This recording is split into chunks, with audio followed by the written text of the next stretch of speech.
When my great-grandfather passed away, I was just thinking about this morning. He passed away maybe 2001. He left my family in total probably close to about $500,000. My grandfather, his son, received about $200,000, and then the rest was kind of divided up against other family members. Each grandchild got one, and so he was really specific in his will about who got what.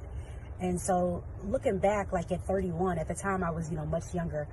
Looking back at 31, I appreciate the specificness and how he left legacy behind. He had several businesses. He was an engineer. But then I thought about my grandfather, who just passed a few months ago, so his son. And he passed away in a trailer that he didn't even own. And I think about legacy, and I ask myself, how do we get from millionaires, in the early 2000s, with my grandfather's legacy, kind of paving the way, right, for entrepreneurship and wealth, to a trailer on a countryside in Illinois. And so I think about legacy, but then I started to challenge my own thinking, and this is what I want to share with you guys today. I think about education. So my grandfather wasn't a dumb man at all, had several businesses, but wealth, how you acquire and keep wealth, has to be taught. That is not something that is innately in you. You have to teach that. And so for my parents that are going into investing, whether it's stocks, whether it's real estate, and you're going into investing and you're starting to rehab homes and you're starting to work on homes and you have all these plans, I challenge you to keep your children by your side and let them know you're wise.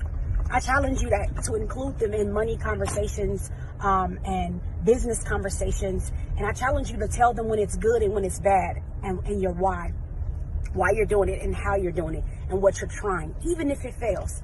And so my grandfather was I don't want to use the word secretive, my great-grandfather, excuse me, but a very peculiar man. He didn't teach my grandfather wealth building skills. He just gave him money when he passed. And I'm sure a lot before.